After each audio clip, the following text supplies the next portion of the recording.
The kitchen window framed the October morning like a painting I'd grown tired of looking at. Frost kissed the pumpkins scattered across my 40-acre farm, their orange bellies gleaming under a sun that still held summer's warmth. I pressed my palm against the glass, feeling the cold seep through, and wondered when this view had stopped bringing me peace. Don't forget to subscribe to the channel and comment where you're watching from. At 62, I should have been content. The mortgage was paid off, had been for 8 years now. The farmhouse needed work, sure, but it was mine. Every board, every stone, every memory carved into its walls belonged to me. I'd raised 2 boys here after their father died in that car accident 15 years ago. I'd planted every apple tree, mended every fence, and survived every winter that tried to break me. But contentment felt as elusive as the morning mist burning off the fields. The phone rang, jolting me from my reverie. Murray's name flashed on the screen and my stomach tightened with the familiar knot that came whenever my younger son called these days. "Morning, Mom." His voice carried that forced brightness I'd learned to distrust. "Murray." I kept my tone neutral, waiting. "Listen, I wanted to follow up on our conversation from last week, about the farm." There it was. The same conversation we'd been having for months, dressed up in different words, but always circling back to the same demand. I moved away from the window, my bare feet silent on the hardwood floors I'd refinished myself 3 summers ago.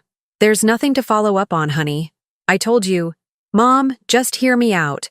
The brightness cracked, revealing the impatience underneath. "Sadie and I have been working on the numbers, and this opportunity isn't going to wait forever. The tech startup scene is moving fast, and if we don't secure funding soon, then find another way." The words came out sharper than I intended, but I didn't soften them. We'd been down this road too many times. A pause. Then Sadie's voice in the background, muffled but insistent. I caught fragments. "Stubborn," and "doesn't understand." Murray cleared his throat. "Mom, you're too old to understand dreams like this. The world has changed. Sitting on all that land when it could be turned into something meaningful." "Too old?" The words hit like a physical blow. I sank onto the kitchen stool, gripping the phone tighter. "Too old to understand dreams?" I didn't mean, look, that came out wrong. But Mom, you're 62. What are you really doing with 40 acres? When was the last time you even planted more than that little vegetable garden? Each word was a small knife, precise and cutting. He wasn't wrong about the farming. I'd leased most of the land to neighboring farmers for the past 5 years. But he was wrong about everything else. "This land isn't just an investment, Murray. It's what Dad would have wanted, I know. You've said that 100 times. But Dad's been gone for 15 years, and you're living in the past." The line went quiet, except for the sound of my own breathing. 15 years. Had it really been that long since Dean's funeral, when I'd stood in this same kitchen surrounded by casserole dishes and condolence cards, promising myself I'd hold on to everything he'd loved? "Sadie wants to talk to you," Murray said finally. "She thinks maybe she can explain the business plan better than I can. Woman to woman. I don't need anyone to explain anything to me." But even as I said it, I could feel my resolve wavering. Not because I was considering their proposal. I'd never sell the farm to fund their pipe dream. But because Murray's words had lodged themselves under my skin like splinters. Too old to understand dreams. "Just think about it, okay? Sadie's really excited about the possibility of you being involved. She says you could be like a silent partner, you know? Part of our success story. Our success story." As if my 40 acres of sweat and memories were just another line item in their business plan. After I hung up, I stood in the kitchen that had witnessed every important moment of my life for the past 25 years. The table where Murray had done his homework, where I'd taught him to tie his shoes, and where we'd sat across from each other planning his high school graduation party. The counter where I'd kneaded bread every Sunday, where I'd cried over bills I wasn't sure I could pay, where I'd celebrated the final mortgage payment with a glass of Dean's best whiskey. Too old. The irony wasn't lost on me. Murray, who'd lived off my generosity through college and his first 3 failed business ventures. Murray, who'd brought home Sadie 2 years ago like a trophy wife, and immediately started treating his childhood home like a resource to be mined. Sadie, with her perfectly straightened hair and MBA from a school I'd helped pay for, who looked at my farmhouse like it was a quaint museum piece, and my land like it was wasted potential. I walked to the living room mantelpiece and picked up the framed photo of my boys from Murray's college graduation. 18-year-old Dustin stood tall and proud in his cap and gown, his arm around his younger brother. 22 then, Dustin had that serious expression he'd worn since childhood. My responsible one, my steady one, my adopted one, though we'd stopped using that word years ago. Dustin, who called every Sunday without fail. Dustin, who sent postcards from Europe where he'd been working for the past 2 years, building his legal career and writing about how much he missed my apple pie. Dustin, who'd never once asked me for money or questioned my choices or suggested I was too anything. The contrast stung. I set the photo down and noticed my hands were shaking slightly. When had they started doing that? Another sign of age? Another reminder that Murray might have a point about time slipping away. But time for what? To give up everything I'd worked for so he could chase another get-rich-quick scheme? The afternoon sun slanted through the windows, painting golden rectangles on the hardwood floor. I'd always loved this time of day, when the light turned everything soft and forgiving. But today it felt different, like a spotlight on everything I was losing, everything I'd already lost. My phone buzzed with a text message. Sadie. Hi, Deborah. Murray told me about your conversation. I'd love to chat with you about our vision for the startup. Maybe we could meet for coffee this week. I think once you understand the potential, you'll be as excited as we are. The heart emoji at the end felt like a mockery. Sadie had never sent me heart emojis before. In fact, Sadie had barely spoken to me beyond polite pleasantries at family dinners. But now that she wanted something, suddenly we were girlfriends. I stared at the message for a long time, my thumb hovering over the keyboard. Part of me wanted to type back something cutting, something that would make clear exactly what I thought of their vision. But another part, the part that remembered Murray as a gap-toothed 6-year-old bringing me dandelions, wanted to try one more time to make him understand. Instead, I typed, "We can talk." The response came immediately. "Wonderful! How about Thursday at 2? There's a lovely cafe in town. Benson's Corner. I'll make a reservation. Can't wait." 2 heart emojis this time. The desperation was almost palpable. I set the phone aside and walked back to the kitchen window. The sun was lower now, casting long shadows across the fields. Somewhere in those shadows lay the ghost of the woman I used to be, the young mother who'd thought love and sacrifice were the same thing, who'd believed that giving everything to her children would somehow guarantee their respect and devotion. That woman had been wrong about a lot of things, but she'd been right about one thing. This land was worth fighting for, not because of its market value or development potential, but because it was mine. Because I'd earned it through years of scraped knees and sleepless nights, through seasons of plenty and seasons of want, through the kind of daily choices that build a life brick by brick. Murray thought I was too old to understand dreams. What he didn't understand was that I was living mine, had been living it for 25 years. And I had no intention of letting anyone, not even my own son, take it away from me. Thursday couldn't come soon enough. Thursday arrived with the kind of crisp autumn air that used to make me feel alive. Now, as I stood before my bedroom mirror, adjusting the collar of my dark green blazer, it felt more like armor than clothing. I'd chosen my outfit carefully. Professional, but not desperate. Confident, but not confrontational.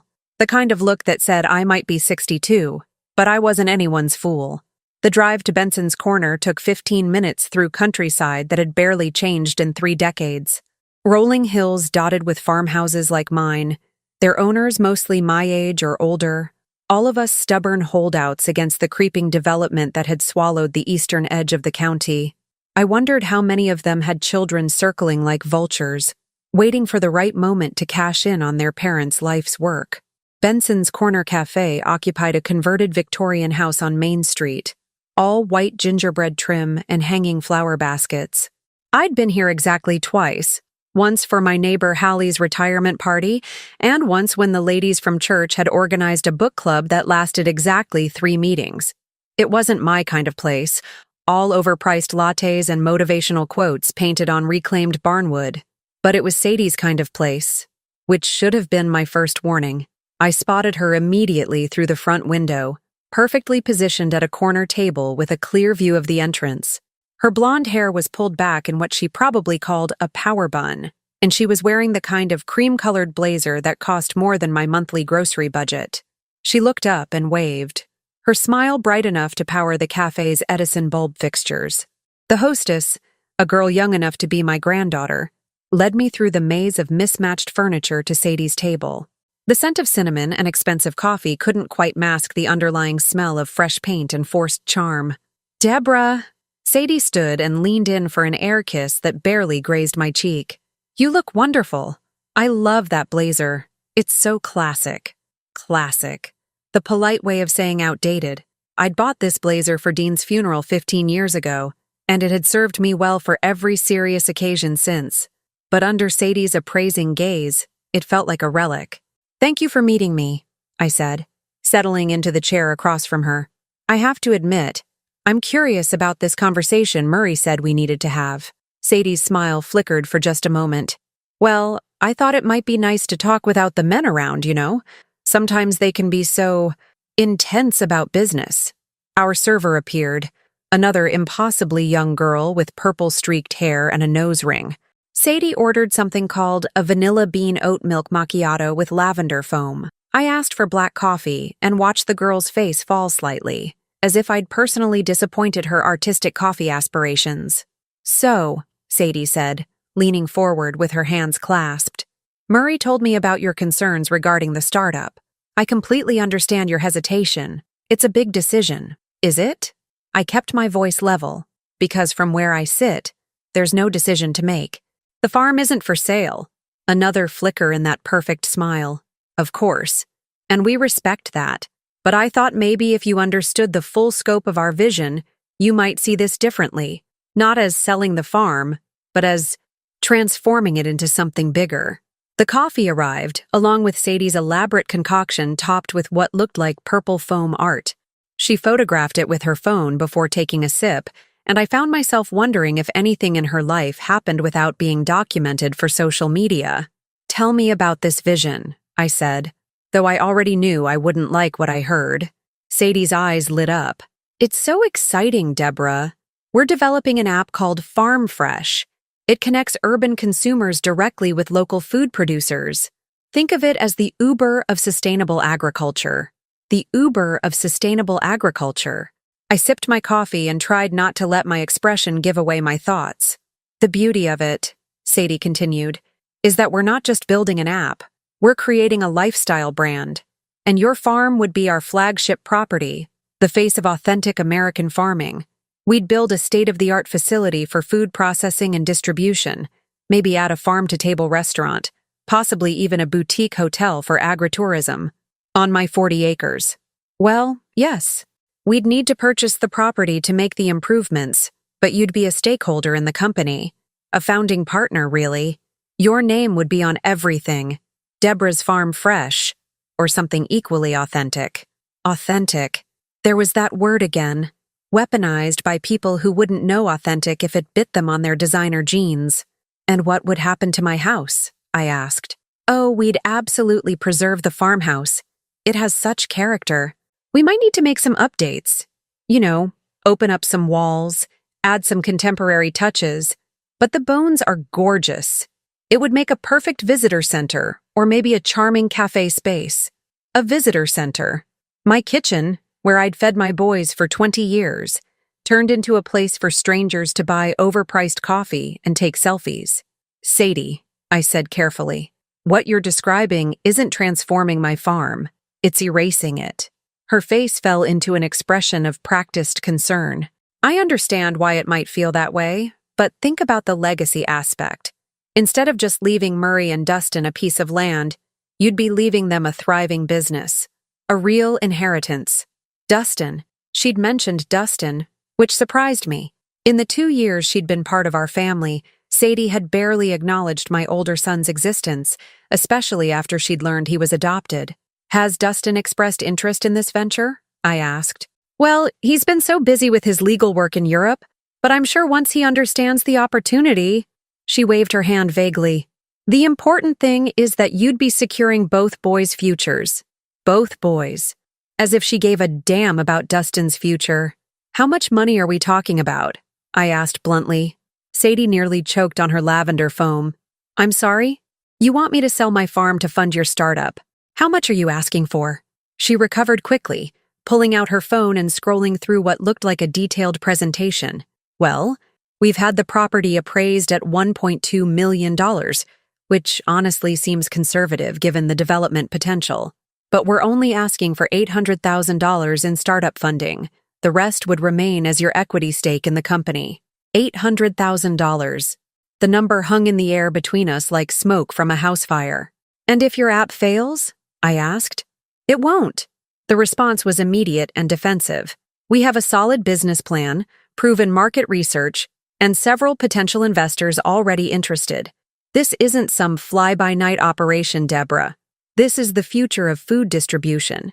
I thought about Murray's previous business ventures. The organic dog treat company that folded after 6 months. The subscription box service for artisanal beard oils that never made it past the concept stage. The food truck that had been repossessed before he'd made a single sale. Sadie, I said, setting down my coffee cup with deliberate care. I appreciate you taking the time to explain this to me, but my answer is still no. Her composure cracked like ice in spring. Deborah, please. Just think about it for a few more days. Talk to your financial advisor. Maybe get a second opinion on the property value. I really think you're not seeing the full picture here. I see the picture just fine. I stood up, leaving a $5 bill on the table for my coffee. And I see that you and Murray have already spent a lot of time planning what to do with my property without actually asking if I wanted to sell it.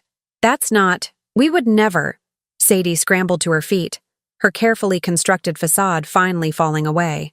Deborah, Murray is your son. He deserves better than to watch his dreams die because you're too sentimental about an old house. There it was. The real Sadie, stripped of her heart emojis and fake friendship. The woman who thought my life's work was just sentiment standing in the way of her ambitions. You're right, I said quietly. Murray is my son, which is exactly why I know the difference between supporting his dreams and enabling his delusions. I left her standing there in the cafe, her purple foam going flat in the afternoon light. The drive home felt longer than usual, my hands gripping the steering wheel tight enough to leave marks. By the time I pulled into my driveway, the sun was setting behind the maple trees Dean had planted the year Dustin started kindergarten. Inside, the house felt different somehow. Smaller, more fragile. I walked through the rooms, seeing them through Sadie's eyes. The outdated wallpaper in the dining room, the scuffed hardwood floors, the kitchen cabinets I'd painted myself, but hadn't updated in a decade.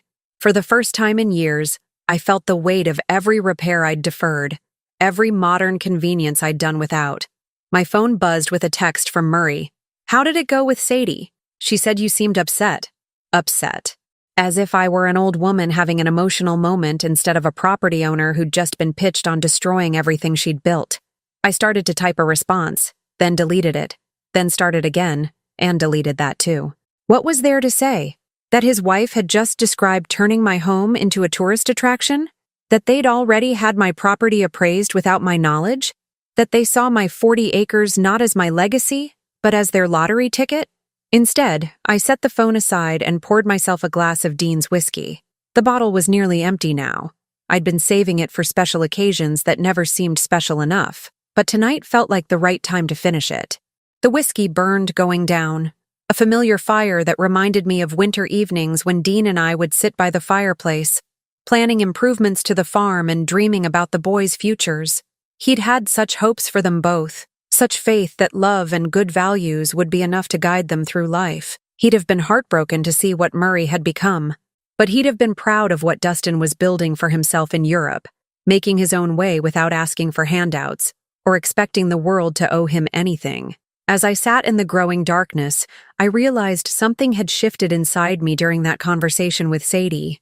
The last vestiges of my maternal guilt, the voice that whispered I should sacrifice anything for my children's happiness, had finally gone quiet. Murray thought I was too old to understand dreams. Sadie thought I was too sentimental to make smart business decisions. They were both wrong, but their mistake would be my advantage, because I was about to show them exactly how dangerous it was to underestimate a woman who had nothing left to lose. The phone call came 3 days later, while I was pulling the last of the season's tomatoes from my garden.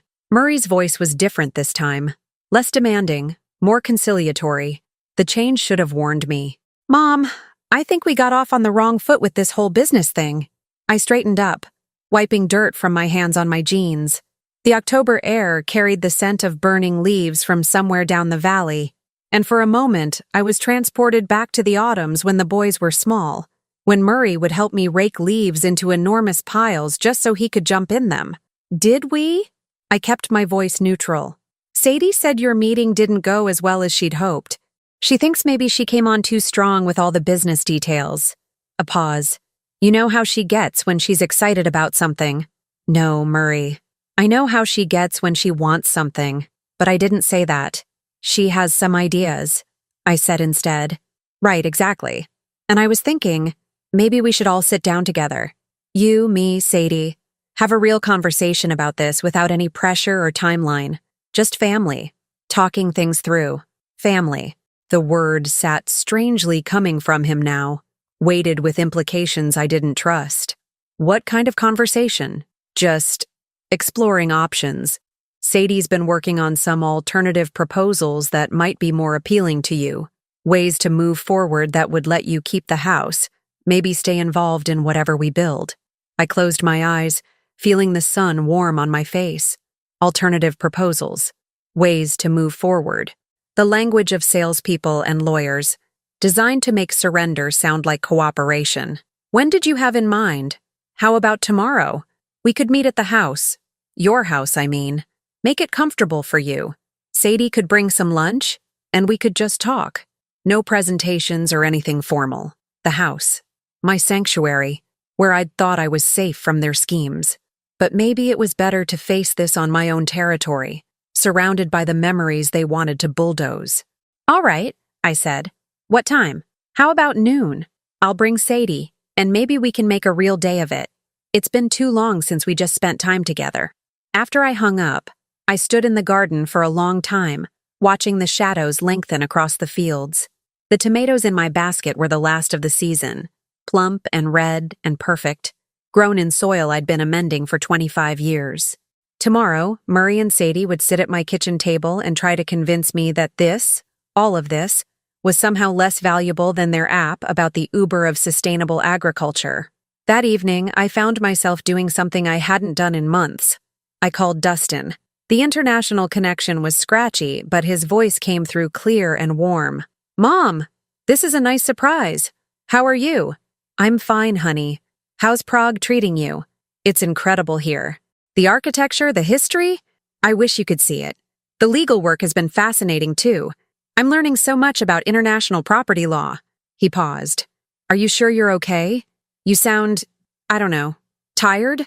Dustin had always been perceptive, even as a child. While Murray charged headfirst into every situation, Dustin watched and listened and saw things others missed.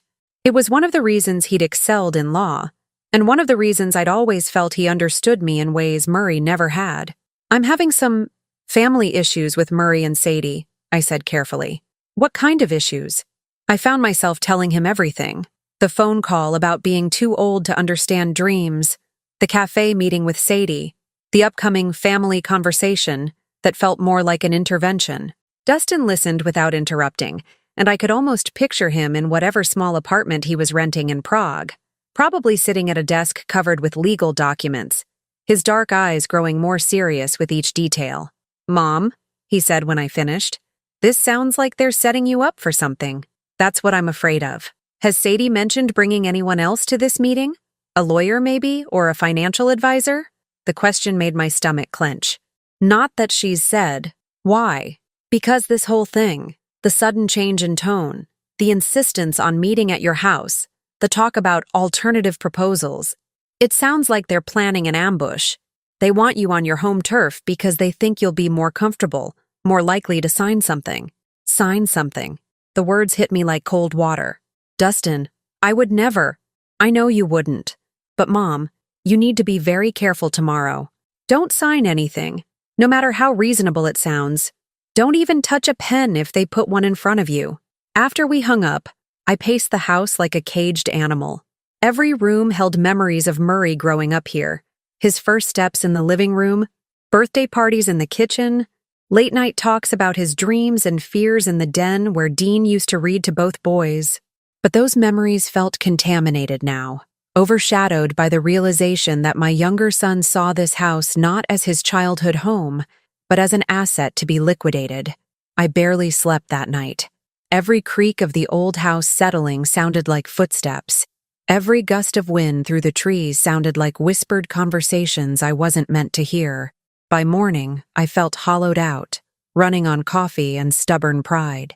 Murray and Sadie arrived exactly at noon, and I could tell immediately that something was different. Sadie's smile was even brighter than usual, and she carried a large tote bag that looked suspiciously like it contained more than just sandwiches. Murray kept checking his phone, and there was a nervous energy about him that reminded me of the way he'd fidgeted before school presentations. "Mom, you look great," he said, giving me a hug that felt rehearsed. "Thanks for agreeing to do this." Sadie bustled into the kitchen like she owned it, unpacking containers of what looked like expensive takeout from the bag. "I brought lunch from that new organic place in town. I thought you'd appreciate the farm-to-table concept." Farm-to-table. Even their lunch was a sales pitch. We made small talk while Sadie arranged the food on my good plates, the ones Dean's mother had given us for our wedding. Murray complimented the house, as if he were seeing it for the first time instead of having grown up here. Sadie admired my coffee mugs, asking where I'd gotten them, though she'd drunk from the same set at every family dinner for 2 years. It all felt like theater, and I was the only one who didn't know my lines. "So," Murray said as we sat down to eat, "I wanted to start by apologizing for that comment I made about you being too old to understand dreams. That was out of line." "It was," I agreed. "I was frustrated, and I took it out on you, and that wasn't fair. You've always supported my dreams, even when they didn't work out." He reached across the table and covered my hand with his. "I don't want money or business to come between us." The touch felt foreign now, manipulative. I resisted the urge to pull my hand away. "I appreciate that, Murray." Sadie leaned forward, her expression earnest. "Deborah, after our conversation the other day, I realized I approached this all wrong. I was so excited about the business opportunity that I forgot this is about so much more than money. It's about family and legacy and respecting what you've built here. Here it comes," I thought. "So we've been working on some alternative approaches that might address your concerns," she continued. "What if, instead of selling the entire property, we developed just a portion of it? We could build the processing facility on the back 20 acres, leave the house and the front fields exactly as they are." Murray nodded enthusiastically. "You'd still own the farmhouse and the land around it. We'd just be your business partners on the commercial side." "Business partners," I repeated. "Equal partners," Sadie said. "Well, not exactly equal. You'd retain majority ownership, of course. But we'd handle all the operations, all the business decisions. You wouldn't have to worry about any of that. I wouldn't have to worry about business decisions regarding my own property. How generous of them." "There's just one small thing," Murray said, and I saw him glance at Sadie. "To move forward with the permits and zoning applications, we'd need you to sign some preliminary agreements. Nothing binding," he added quickly. "Just paperwork to get the process started." Sadie was already reaching into her tote bag. Our lawyer drew up some documents. Very basic stuff, really. Just formalizing our partnership and giving us permission to begin the application process. She pulled out a manila folder thick with papers, along with, Dustin had been right, a expensive-looking pen. "It's mostly legal boilerplate," Murray said, sliding the folder across the table to me. "But having everything in writing will make the whole process smoother." I stared at the folder without touching it. Inside were the papers that would sign away my independence, my autonomy, my right to make decisions about my own land. They'd dressed it up in the language of partnership and respect. But the intent was the same as Sadie's original proposal. They wanted control. "I'd like to review these with my own lawyer first," I said. The temperature in the room dropped 10 degrees. "Of course," Sadie said, though her smile had gone rigid. "But the thing is, we have a pretty tight timeline on the permits. If we don't file the initial applications by the end of this week, we'll miss the window for spring construction. Spring construction that I haven't agreed to." Murray's facade finally cracked. "Mom, come on. We've bent over backward to accommodate your concerns. We're offering to let you keep the house, to stay involved in decisions. What more do you want? What I wanted was for my son to stop treating me like an obstacle to his success.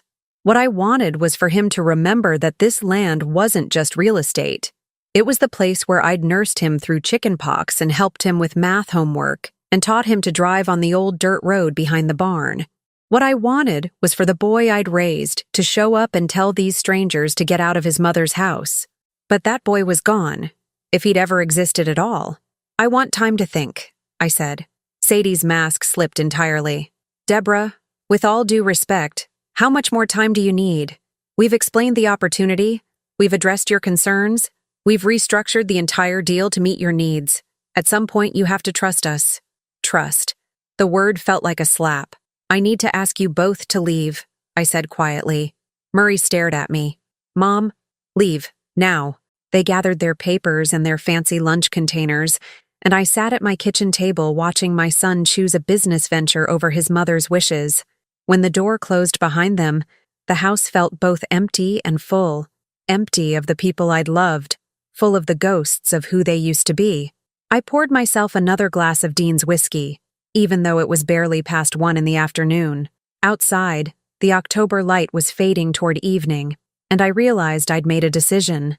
Tomorrow, I would call the one person I knew I could trust, the one person who'd never asked me for anything except the chance to be my son.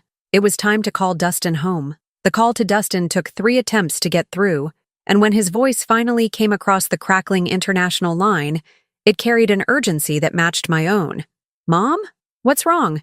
You never call this late. It was nearly midnight in Prague, but I'd been too wound up to calculate time zones. The whiskey had helped steady my nerves, but it hadn't dulled the sharp edges of my anger. They tried to ambush me today, I said, without preamble. Legal papers, high-pressure tactics.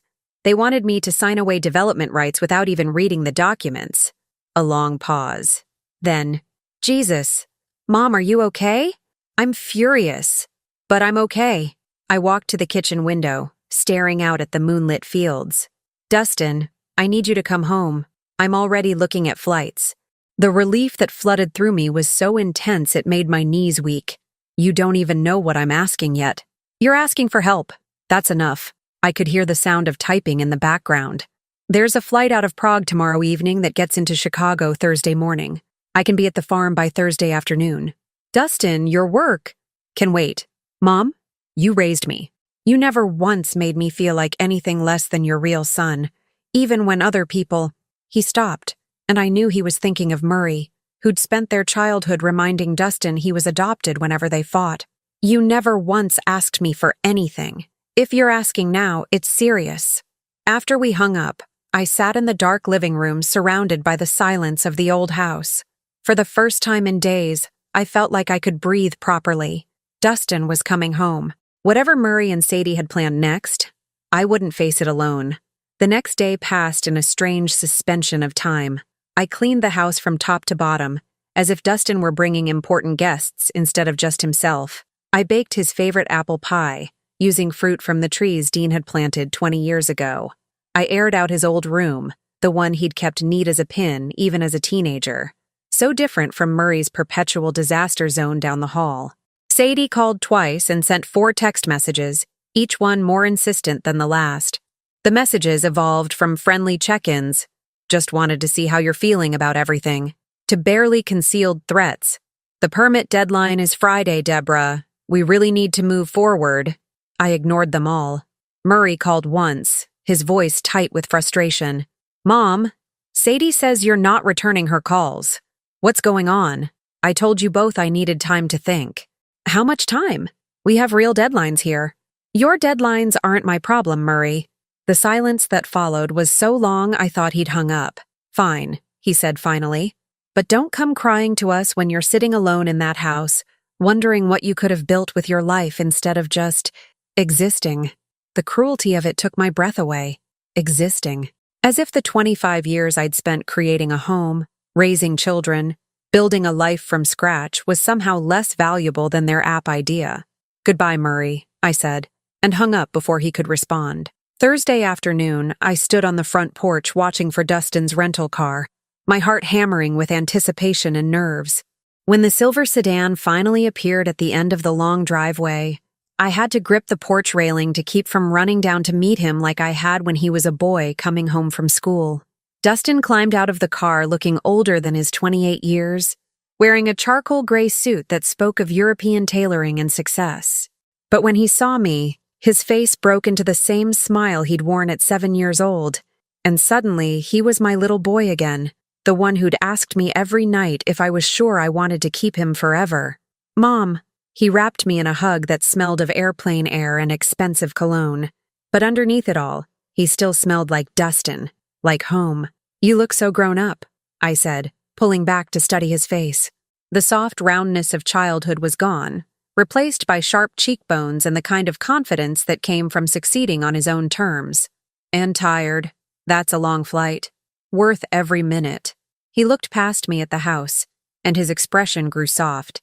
"God, I miss this place. It looks exactly the same. Some things don't need to change." He caught the underlying meaning and nodded grimly. "Tell me everything, from the beginning." We sat at the kitchen table where I'd fed him countless meals, and I told him the whole story again. This time, the details felt sharper, more painful. Hearing myself describe Murray's words, "too old to understand dreams," and Sadie's manipulative lunch made me realize how thoroughly they'd tried to gaslight me into believing I was the problem.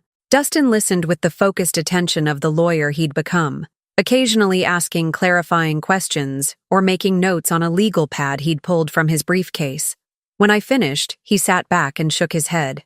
"Mom, what they're trying to do isn't just morally wrong. Some of it might actually be illegal. The pressure tactics, the rushed timeline, trying to get you to sign documents without legal review." He tapped his pen against the table. "It sounds like they're either desperate or they've got investors breathing down their necks. Or both. Probably both." He studied his notes. "The question is, what do you want to do about it?" It was such a simple question, but it contained multitudes. What did I want? To punish Murray for his cruelty? To teach Sadie that not everything was for sale? To protect the land Dean and I had loved? "I want them to understand that I'm not a victim," I said finally. "I want them to know that underestimating me was a mistake." Dustin's smile was sharp as a blade. "Then let's give them exactly what they're asking for." "What do you mean? They want a meeting with legal documents?" "Fine, let's have a meeting." He pulled out his phone. "What's Sadie's number?" "I think it's time we called their bluff." I gave him the number, and he dialed with the confidence of someone accustomed to making calls that changed people's lives. "Sadie? This is Dustin Baldwin, Deborah's son. I understand you've been trying to reach my mother about a business proposition." His voice was perfectly professional, giving no hint of his true feelings. "Yes. I just got back from Europe. I'm an attorney specializing in international property law." A pause. "Actually, I think a meeting would be an excellent idea. My mother has been telling me about your startup, and I'd love to discuss the legal implications of your partnership proposal." I could hear Sadie's excited voice through the phone, though I couldn't make out the words. "Tomorrow afternoon would be perfect," Dustin continued. 2:00? Excellent. "Oh, and Sadie? You might want to bring your lawyer and your bank manager. This is going to be a comprehensive discussion about the future of my mother's property, and I want to make sure everyone understands exactly what's at stake." After he hung up, I stared at him. "Dustin, what are you planning?" "Justice," he said simply. "Mom, they think you're a lonely old woman they can manipulate into giving up your life's work. They think because I'm adopted, I don't really count as family. They think because I've been in Europe, I don't understand the situation here." His eyes hardened. "They're wrong on all counts." That evening, as we shared the apple pie I'd baked, Dustin told me about his work in Prague, about the complex international real estate deals he'd been negotiating, about the reputation he'd built for protecting clients from exactly the kind of predatory schemes Murray and Sadie were running. "I've seen this before," he said. "Family members who think they can pressure elderly relatives into bad deals because they assume no one will fight back. The difference is, those other clients were strangers. This is personal. Dustin, I don't want you to do anything that could hurt your career." "Mom," he reached across the table and took my hand. "Do you remember what you told me the night before my college graduation?" I shook my head. You said that success without integrity was just failure with better marketing. You said that the measure of a person wasn't what they could take, but what they were willing to protect. His grip tightened. You protected me my whole life. You protected this farm, this family, this legacy. Now it's my turn to protect you. That night, I slept better than I had in weeks. Down the hall, Dustin was probably reviewing legal documents and preparing for tomorrow's confrontation. But for the first time since this whole nightmare began, I felt like I had an ally. Not just someone on my side, but someone who understood exactly what we were fighting for. In the morning, Dustin appeared at breakfast wearing another impeccable suit, this one dark green-blue with a silver tie that caught the light like armor. He'd transformed overnight from my beloved son into something more formidable, a weapon honed by years of legal training and international experience. "How do you want to play this?" he asked, spreading papers across the kitchen table. "I want them to understand that their time of underestimating me is over," I said. "I want them to realize that family loyalty isn't a weakness they can exploit. It's a strength they never saw coming." Dustin smiled, and for a moment he looked exactly like Dean. The same quiet confidence, the same sense of justice that ran deeper than personal gain. "Then let's show them what happens when they mistake kindness for weakness," he said. "Let's show them what real family looks like." Outside, the October afternoon was crisp and bright, the kind of day that made everything look possible. In a few hours, Murray and Sadie would walk into my house, expecting to find a frightened old woman ready to surrender her independence. Instead, they were going to meet their match. At exactly 2:00, I watched from the living room window as 2 cars pulled into my driveway. Murray and Sadie climbed out of their black BMW, followed by a man in an expensive suit carrying a leather briefcase and a woman with a tablet who could only be the bank manager. They'd brought their entire arsenal, just as Dustin had predicted. 4 against 1, I murmured. They really think they have me cornered. Dustin appeared beside me, adjusting his cufflinks with the calm precision of a surgeon preparing for a delicate operation. 4 against 2, he corrected, and they have no idea what they're walking into. The doorbell rang, and I took a deep breath, feeling the weight of the moment settle around me like armor. This was it, the culmination of weeks of manipulation and months of growing resentment. The end of my role as the accommodating mother who could be taken for granted. I opened the door to find Murray wearing his most charming smile, the one that had gotten him out of trouble since childhood. Behind him, Sadie practically vibrated with excitement, while their companions hung back with the professional courtesy of people accustomed to closing deals. "Mom, you look wonderful," Murray said, stepping forward for a hug that I didn't return. "Thanks for agreeing to this meeting. I think today's going to change everything for our family." "I'm sure it will," I replied evenly. "Please, come in." Sadie introduced the man as Benjamin Cooper, their attorney, and the woman as Eva Baldwin from First National Bank. Both shook my hand with the firm grip of people who were used to intimidating elderly clients into submission. "Mrs. Patterson," Cooper said, "I want you to know how excited we are about this venture. It's rare to see a family come together around such an innovative opportunity." Family. There was that word again, weaponized with surgical precision. "Please, sit down," I said, gesturing toward the living room. "Can I get anyone coffee?" They declined, too eager to get to business. Sadie spread her materials across my coffee table, the same table where I'd served countless Christmas mornings and birthday celebrations, now transformed into a corporate boardroom. "Deborah," Sadie began, "I know yesterday didn't go as smoothly as we'd hoped, but I think you'll be pleased with the revisions we've made. We've restructured everything to give you even more control." "Actually," I interrupted, my voice carrying across the room like a bell. "Before we begin, I should mention that I've brought my own legal counsel." The temperature in the room plummeted. Murray's head snapped up. "Your what?" "My attorney. I hope you don't mind. I know how important it is to have proper legal representation for these kinds of discussions." Sadie's smile became brittle. "Of course not. Where is he?" "She," I corrected, then called toward the kitchen. "Dustin, could you join us?" I watched their faces as Dustin walked into the room, and the moment of confusion was almost worth the weeks of torment they'd put me through. Murray blinked rapidly, as if he couldn't quite process what he was seeing. Sadie's mouth actually fell open. "Dustin," Murray managed, What are you doing here? Representing my mother's interests, Dustin replied smoothly, settling into the chair beside me with the fluid grace of someone completely in control. He pulled out his own leather portfolio and placed it on the table with deliberate care. Dustin Baldwin, Patterson Family Legal Counsel, specializing in international property law. Cooper leaned forward, studying Dustin with the wariness of a professional recognizing serious competition. Patterson Family Legal Counsel? I wasn't aware Mrs. Patterson had retained an attorney. She has now, Dustin said. I flew in from Prague specifically to review the terms of your proposed partnership agreement. He opened his portfolio and withdrew a thick stack of papers. I've taken the liberty of conducting some preliminary research into your business model and financial backing. Sadie had gone pale. Dustin, this is really between Deborah and Murray. It's a family matter. Dustin's smile was razor sharp. You're absolutely right, Sadie. It is a family matter. And I am family. The words hung in the air like a challenge. I saw Murray flinch, remembering all the times he'd told Dustin he wasn't real family because he was adopted.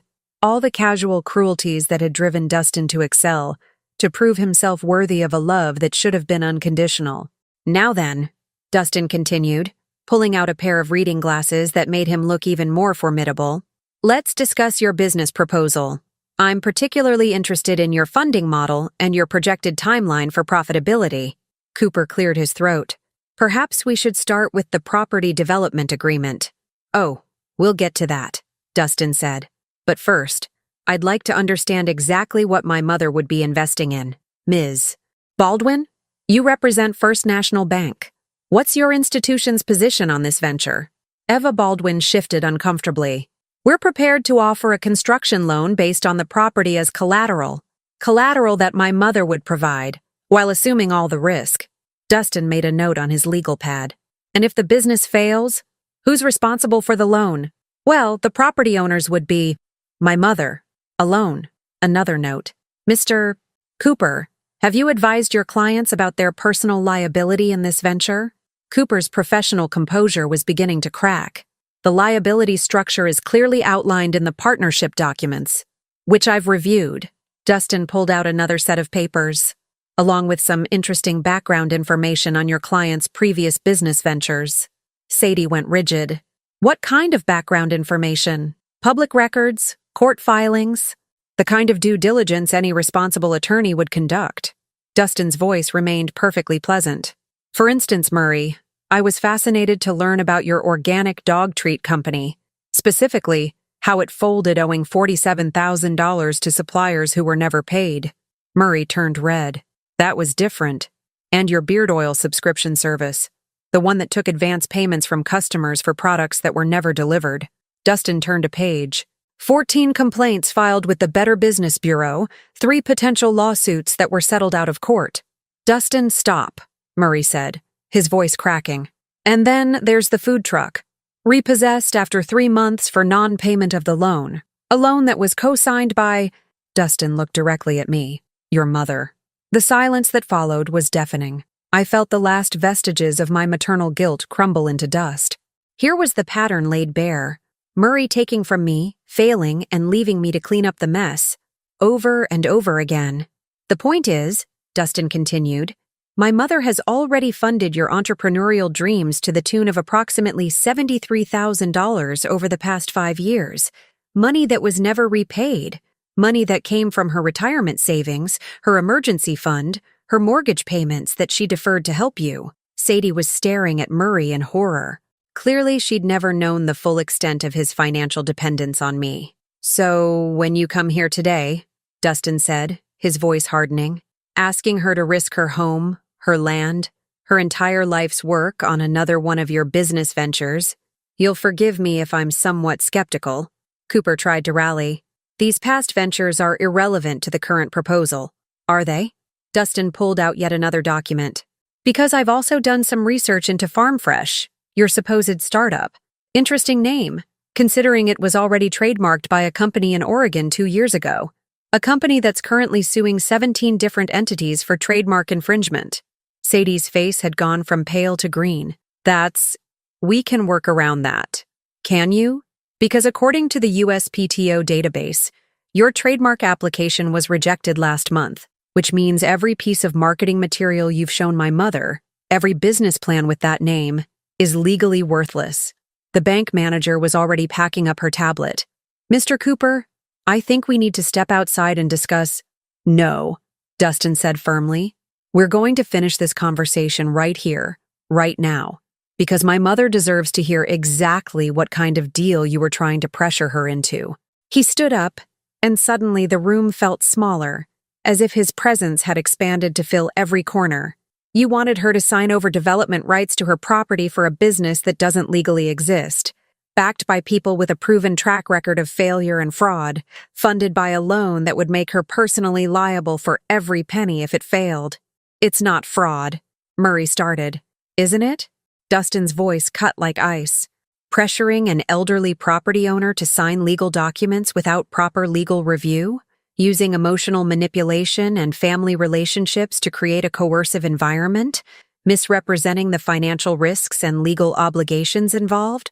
Cooper was gathering his papers. I think we should postpone this discussion until we can.